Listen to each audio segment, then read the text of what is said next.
वालेकुम स्टूडेंट, क्या हाल है? सबसे ठीक है? अच्छा बेटा, इंटेलिजेंस डिस्कस करने लगे हम। रात को जो टेस्ट हुआ था उसमें अगर कोई क्वेश्चन है तो यू कैन आस्क, जल्दी करें। शाबाश। आप लोग बेटा, जब टेस्ट होता है ना, जब आप उसको सबमिट कर देते हैं, सबमिट के बाद आपके पास व्यू स्कोर का ऑप्शन आता है, तो आपके पास आपके टोटल जो आपने टिक किए होते हैं वो भी आता है, जो सही है मतलब, ठीक है। और जो आपके रॉन्ग आंसर होते हैं वो भी आ जाते हैं कि आपने कौन सा लगाया और इसका करेक्ट आंसर क्या है, ठीक है। तो आप क्या किया करें, बजाय वो स्क्रीनशॉट मुझे सेंड करने के उस टाइम अपने पास संभाल के रखा करें। मैंने यहाँ पे आना होता है, यहाँ पे आप लोग पूछा करें, सर ये क्वेश्चन समझा दें, मुझे इसकी समझ नहीं आई थी, ये क्वेश्चन समझा दें, मुझे इसकी समझ नहीं आई थी। रात वाले क्वेश्चन में अगर कोई मसला आया तो जल्दी करें, पूछे, शाबाश। फिर नेक्स्ट टॉपिक डिस्कस करते हैं।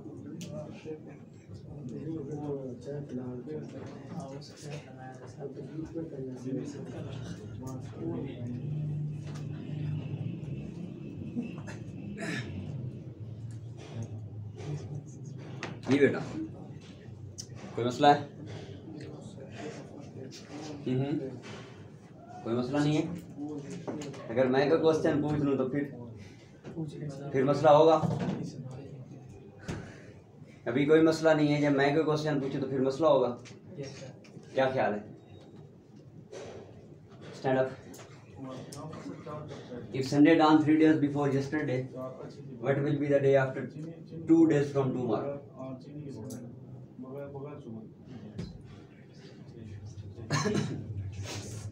ये है कौन बनेगा करोड़पति वाला सवाल। If Sunday done 3 days from yesterday, what will be the day after 2 days from tomorrow?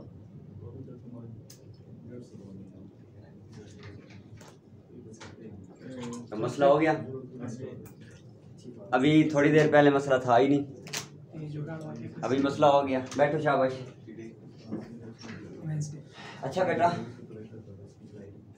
आज का जो हमारा टॉपिक है वो है कोडिंग, डी कोडिंग के हवाले से, वर्ड मेकिंग के हवाले से, और इसके साथ साथ तेरा अल्फ़ाबेट्स लेटर के हवाले से, नंबर ऑफ अल्फ़ाबेट्स, ठीक है, how to make a word from number and इसको हम आज डिस्कस करते हैं। ज़रा देखते हैं। सबसे पहले मैं डिस्कस करने लगा हूँ coding and D coding.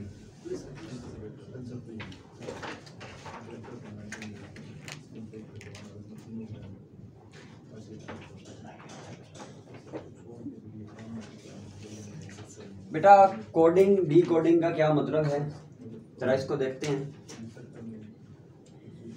Coding का मतलब ये है कि आपको वो अल्फ़ाबेट्स देगा, ABCDE, इस तरह के कोई अल्फ़ाबेट्स होंगे आपके पास, आपने उनको नंबर्स में कोड करना है, ठीक है।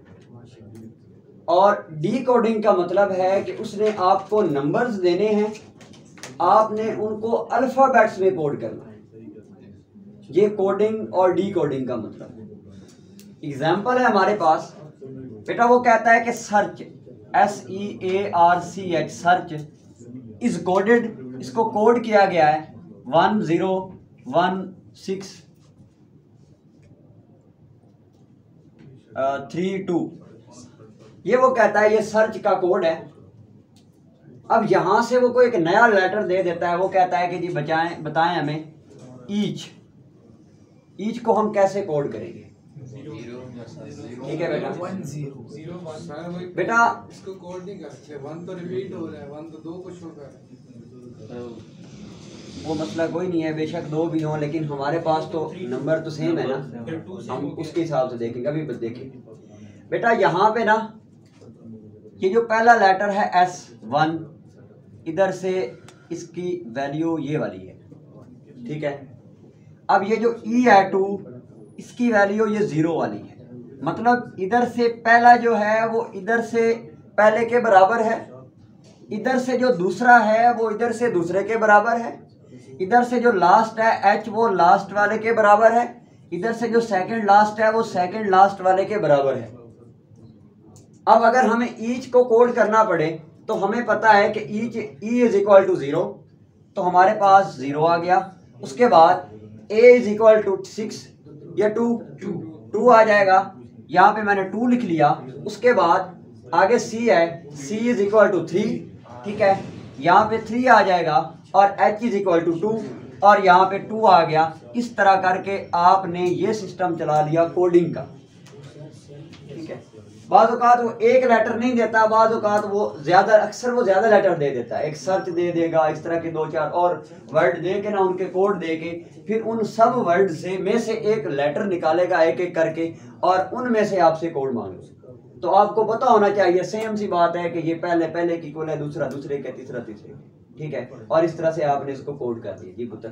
सर वो जो पहला वाला लेटर वो वर्ड होगा उसके वो सारे कोड दिए होंगे और उसमें से हमने वो फाइंड करना होगा। हाँ जी, ऐसा ही है। अच्छा बेटा, उसके बाद अब आता है डी कोडिंग में। डी कोडिंग में मतलब वो ये कहता है हमें,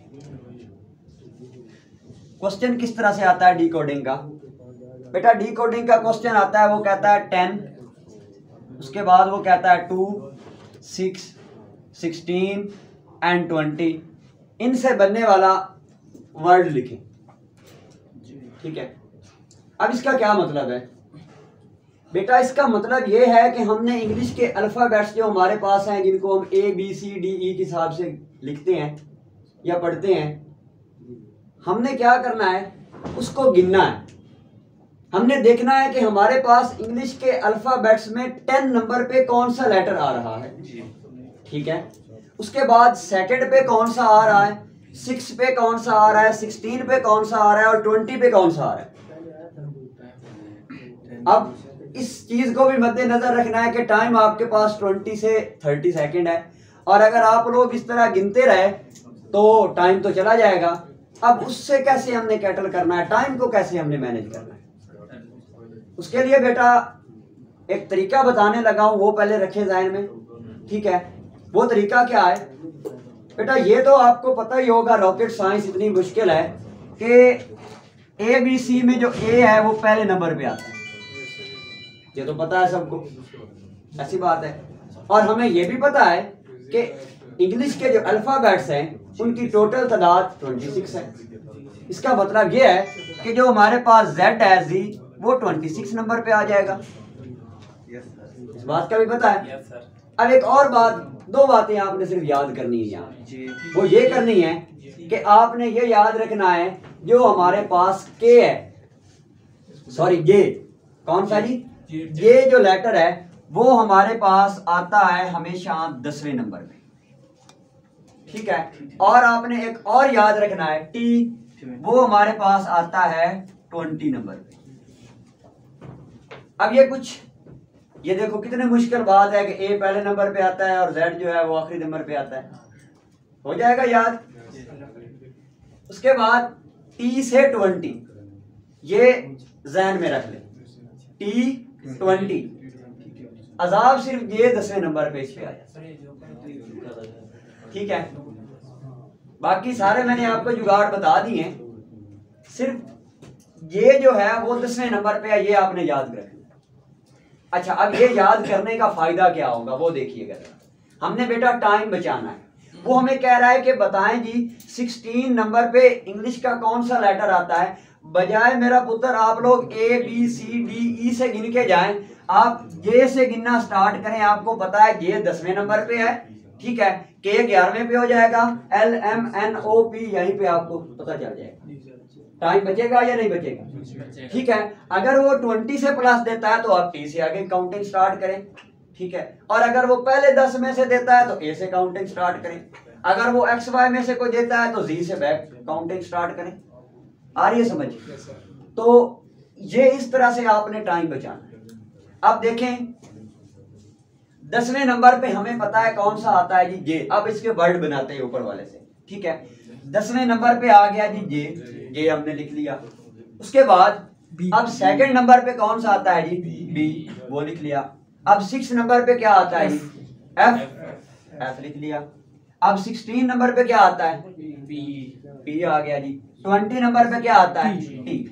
अब बेटा वो ना बाज़ औक़ात आपके साथ चक्कर भी चलाता है, ठीक है। वो इस तरह के नंबर दे देगा आपको और कहेगा कि इससे एक वर्ड बनाए, मीनिंगफुल वर्ड। आपने मीनिंगफुल वर्ड बना लिया। मीनिंगफुल वर्ड बनाने के बाद वो कहेगा कि जो मीनिंगफुल वर्ड आपने बताया है वो बताएं किसी सिटी का नाम है, किसी कैपिटल का नाम है, ओशियन, या किसी सी का नाम है, किसी ओशन का नाम है, क्या बला है वो भी बताना है। अब उसके लिए आपका जनरल नॉलेज टाइट होना चाहिए। आइए समझ, वो आपको जनरल नॉलेज बताएगा कि वो क्या चीज है। अब ये था हमारे पास कोडिंग। पहले जो मैंने आपको बताया है वो है कॉन्सेप्ट कोडिंग का। अभी जो हमने डिस्कस किया है ये क्या है, डी कोडिंग है। कोड से हमने उसको क्या किया है, डी कोड किया। अभी यहां तक कोई मसला है तो कुछ नहीं है। अच्छा, कोडिंग डी कोडिंग के बाद आगे आ जाता है हमारे पास अरेंजमेंट ऑफ अल्फाबेट्स। ठीक है, अरेंजमेंट में क्या करना है वो जरा देखिए। बेटा ये जो क्वेश्चन बता रहा हूं ना, इसके रिलेटेड पीएमए में तकरीबन 10-12 क्वेश्चन पक्के आते हैं। ठीक है, कंफर्म आते हैं। तो ये बहुत आसान है, सिर्फ बच्चों को इनके कॉन्सेप्ट का नहीं पता होता, पता भी होता है लेकिन उनको ये नहीं समझ आ रही होती ये करना क्या है। बेटा ये कौन सी ऐसी बातें हैं जो मैं नहीं आपको बताने लगा, कौन सी ऐसी रॉकेट साइंस है, सारी बातें पहले आपको बताएं, सिर्फ आपके माइंड में थोड़ा सा फ्रेश करके बिठा। ऐसे ही है ना, कोई नई बात नहीं है इसमें। अच्छा बेटा, हमारे पास है जी अरेंजमेंट ऑफ अल्फाबेट्स। वो कहता है वर्ड आपको दे देगा एक मैनेजमेंट। क्या वर्ड है बेटा, मैनेजमेंट। अब वो कह रहा है मैनेजमेंट को आपने अल्फाबेटिकली अरेंज करना है। ठीक है, और अल्फाबेटिकली अरेंज करने के बाद बताएं इसमें सेकंड लास्ट वर्ड लेटर कौन सा है। अब अल्फाबेटिकली अरेंज का मतलब उर्दू में इसको बोलते हैं अलिफ बाई तरतीब, मतलब अलिफ बे की तरतीब से। इस तरह हमारे पास अलिफ बे इस तरह आ रही है ना सब कुछ, आपने इन लेटर को उस तरतीब से जोड़ना है। अब इंग्लिश में हमने क्या करना है, इंग्लिश में हमने इसको ABC के हिसाब से अरेंज करना है। मतलब क्या है इस बात का, मतलब यह है हमें पता है कि ABC में A सबसे पहले नंबर पे आता है। मैं क्या करूंगा, इसको अरेंज करते हुए A को पहले नंबर पे लिखूंगा। उसके बाद हमारे पास हमें पता है कि क्या आता है जी, E आता है। E को मैं A के बाद लिखूंगा क्योंकि B तो यहाँ पे है नहीं, C भी नहीं है, D भी नहीं है, उसके बाद E आता है। ठीक है, अब एक बात और जो बच्चों को कंफ्यूज करती है वो ये है कि क्या E को एक बार गिनना है या 2 बार गिनना है। बेटा E को 2 बार अलग अलग गिनना है। मतलब ये है ये A पहले नंबर पे है, ये E दूसरे नंबर पे है और ये वाला E तीसरे नंबर पे है। आ रही है समझ। उसके बाद E के बाद हमारे पास क्या आता है, G आ जाएगा, उसके बाद M, उसके बाद 2 बार N है और फिर हमारे पास क्या है जी, T है। अब हमें सारी अरेंजमेंट का पता चल गया, हमें ज्यादा अरेंजमेंट की जरूरत ही नहीं पड़ती। वो सेकंड थर्ड फोर्थ इतने तक ही पूछता है, कभी कभार वो सेकंड लास्ट पूछ ले। ठीक है, अब क्या करना है बेटा, ये 3, ये 4, ये 5, 6, 7 और 8। अब ये हमारे पास 8वें नंबर पे T आ रहा है। अब वो हमसे पूछता है कि what is the last letter, T है। सेकंड लास्ट N है। थर्ड कौन सा है जी, E है। ठीक है, मतलब इधर से थर्ड। अगर वो सेकंड थर्ड पूछे तो फिर उधर से बताना है। अगर वो आपसे पूछे ना कि थर्ड लेटर, सिर्फ थर्ड लेटर, ठीक है, या थर्ड लास्ट पूछे तो उधर से काउंटिंग है, और अगर सिर्फ थर्ड पूछे तो इधर से काउंटिंग है। ये माइंड में रखिएगा। ठीक है, आपने यहां से इसको बता देना। इस तरह के क्वेश्चन भी अच्छे खासे हैं, इनकी भी समझ आ गई है। अलिफ बाई तरतीब मतलब ABC के हिसाब से हमने इसको क्या कर लिया, अरेंज कर लिया। अब बेटा जंबल ऑफ वर्ड कंसेप्ट देखिएगा। जंबल ऑफ वर्ड का मतलब है कि उलझे हुए अल्फाज, बिखरे हुए अल्फाज। ठीक है, वो क्या करेगा,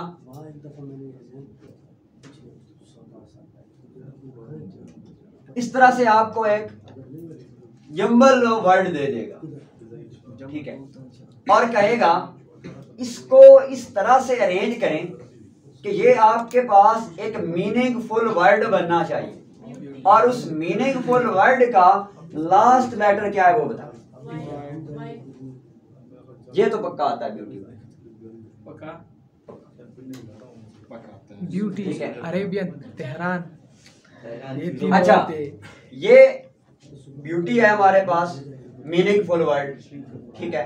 और ब्यूटी का लास्ट लेटर कौन सा है? वाई। और अगर सेकंड लास्ट पूछ रहे तो टी है, फर्स्ट पूछ रहे तो बी है। जिस तरह मर्जी पूछ रहे वो उससे कोई चलता नहीं, हमें तरीका आना चाहिए। इसको बोलते हैं बेटा जंबल ऑफ वर्ड, वर्ड को जंबल किया गया, मिक्स किया गया, ठीक है। अच्छा, उसके बाद वो देता है जी अरेबियन के बारे में, उसने अरेबियन को मिक्स किया होता है, ठीक है, इस तरह करके। अब वो हमें कहता है कि इस लेटर को अरेंज करें मीनिंगफुल वर्ड में और बताएं वो मीनिंगफुल वर्ड किस चीज का नाम। अरेबियन हमारे पास ही है, ठीक है। अब ये बात यहां तक हो गई। उसके बाद एक और आता है Tehran. Tehran is the capital of Iran, Iran का वो कैपिटल है। अब वो पूछता है तेहरान को उसने जंबल किया है, वो आपसे पूछेगा कि बताएं जब हम इसको अरेंज करते हैं तो ये किस चीज का नाम बनता है? ये सिटी का नाम बन रहा है। रैपिस पेरिस, फ्रांस, फ्रांस कैपिटल, ठीक है। ये जो मैं बता रहा हूँ ये आते होते हैं और कंफर्म आते हैं, आ रही है समझ? ब्यूटी, मैनेजमेंट, रैपिस, तेहरान, अरेबियन, ये सर माइलस्टोन तो पहले अरेंज नहीं हुआ जी। माइलस्टोन जो है माइलस्टोन को अल्फाबेटिकली, बेटा माइलस्टोन के बारे में वो ये नहीं पूछता कि वो क्या है माइलस्टोन की, वो पूछता है कि इसको अरेंजमेंट करनी है अल्फाबेटिकली और बताएं कि इसके सेकंड लास्ट पे कौन सा या थर्ड लेटर कौन सा आता है माइलस्टोन का। तो आपने बेटा उसको अरेंज करना है अल्फाबेटिकली। ये कॉन्सेप्ट है आपके पास जंबल ऑफ लेटर, ठीक है। अभी यहां तक कोई मसला है तो कुछ कोई नहीं? वो इम्पोर्टेंट बोर्ड पे लिखो ना सर, वो जंबल जी बता दी। दोबारा बोल रहे इम्पोर्टेंट वाले लिखो जो अभी आपने बताया, मैनेजमेंट हो गई, ब्यूटी हो गई, ये वाले। अच्छा वो बताऊं? लिखो, सब लिख लें। ये आपके टेस्ट में तो बार बार आएंगे, याद तो आपको हो जाएंगे। लिखे बेटा मैनेजमेंट, सर बोर्ड पे लिखो ना सर। स्पेलिंग नहीं आते? आते सर वीडियो बंद कर ब्यूटी, ब्यूटी के बाद है अरेबियन,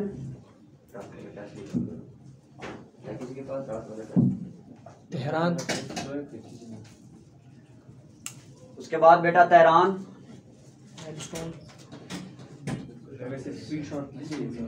ये तेहरान या Tehran? Tehran, Tehran, THERAAN, Tehran. Beauty लिख लिया है। रैपिस लिखे बेटा।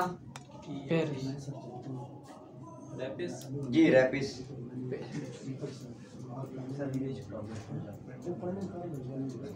एज में मसला आ रहा है, ये डबल हो जाता है वालिद को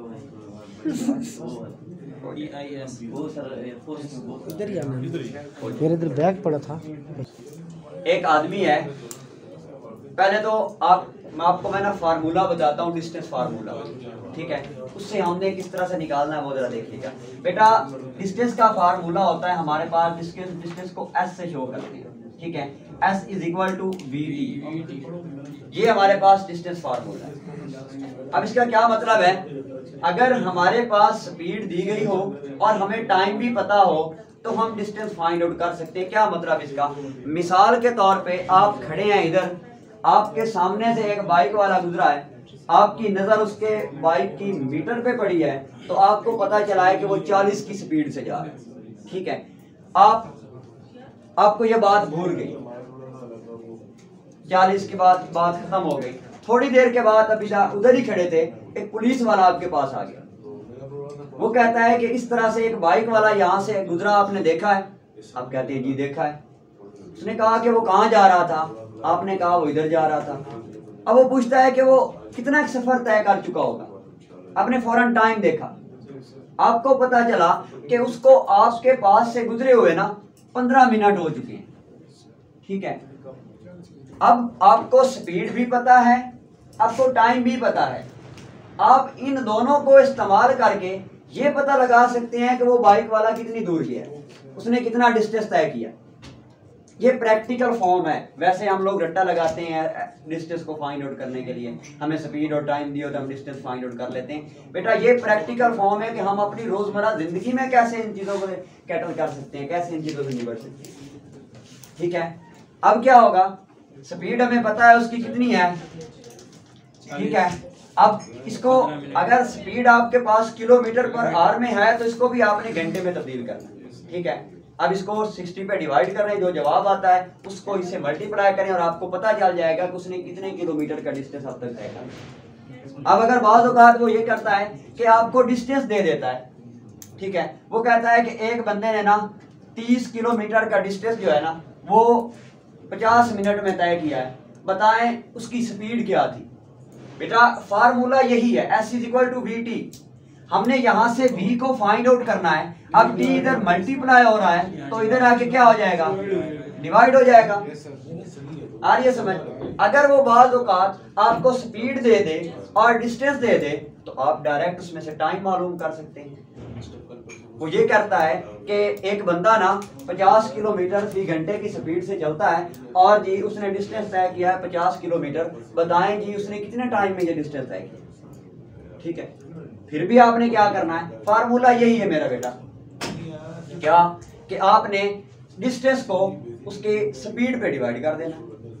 ठीक है, अब ये क्वेश्चन आपके पीएमए में आते हैं और आप लोग परेशान हो जाते हैं। सर वो पेज देते हैं नहीं, ये सॉल्यूशन के लिए नहीं, वो आपकी अपनी महारत है, वो आपकी अपनी महारत है कि जो आपकी प्रिंट स्लिप होती है ना उसके पीछे अगर आप उसको सॉल्व करने में कामयाब हो जाए उनकी नजरों से बच के तो कारकर्दगी है आपकी, अदरवाइज वो नहीं सॉल्व करें। देख लें तो कंप्यूटर में कैलकुलेटर नहीं, अच्छा, अब वो क्वेश्चन आपके पास जो डिस्टेंस वाला आता है जिसको आप मुश्किल कह रहे हैं, वो कह रहा है कि एक आदमी चलना स्टार्ट करता है और वो 90 किलोमीटर का डिस्टेंस जो है ना वो 1 घंटा, ठीक है, 1 our and 40 minutes 100 minute 40 minutes में तय करता है। बताएं जी उसने 1 मिनट में कितना डिस्टेंस तय। 0.9 बेटा सेम वही बात, S=VT।